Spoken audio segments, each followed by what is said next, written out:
पर्यंत वेळ आहे आमची, 29 सप्टेंबर पर्यंत वेळ आहे आमची. सरकार काय करतंय, काय निर्णय घेतं बघू आपण. बघू आपण काय निर्णय घेतं बघू. हे बघा, तुम्ही समजून घ्या. ऐका, 1 मिनिट ऐका. काय केलंय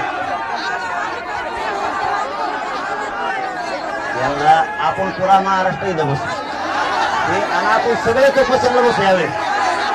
हे त्याच्याशिवाय यांना निवडणुकीत बी पाडू, त्याची काळजी करू नका तुम्ही. यांचे 113 आमदार आपण येऊन देत नाही, पाडू म्हणजे पाडू, त्याची काळजी नका करू तुम्ही.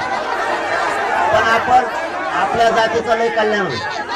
आपण हे आत्ताच आपल्याला अडू शकते,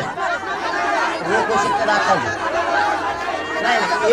एक कुटुंब गेलं तरी चालतं, कोटीनाथ कुटुंब आपले मोठे होते, कोटीनाथ कुटुंब मोठे होते. हो द्या, काय व्हायचे ते आरपारची लढाई लढायची.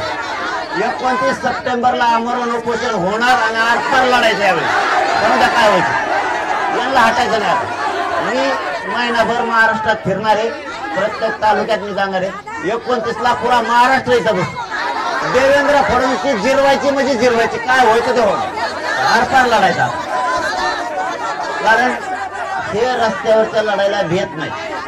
आपण पुरा महाराष्ट्र बसू इथं.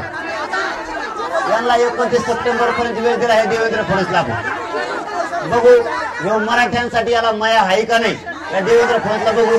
नाही तर 29 सप्टेंबर पासून देवेंद्र फडणवीसला आपण खेटू, आरपारचं उपोषण करू आपण.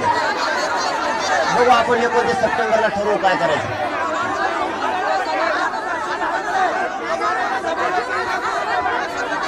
मी काय शब्द दिलता समाजाला, मी हटणार नाही. आता 1 वर्ष झाला माझा समाज रस्त्यावर. कोटीना महिला आहेत, लाखांना महिला आहेत, कोटीना मराठा समाज मला नाही सहन होते. माझा समाज, तुम्ही ऐका, माझा समाज ऐका, तुम्ही 2 मिनिटं ऐका. माझा समाज 1 वर्ष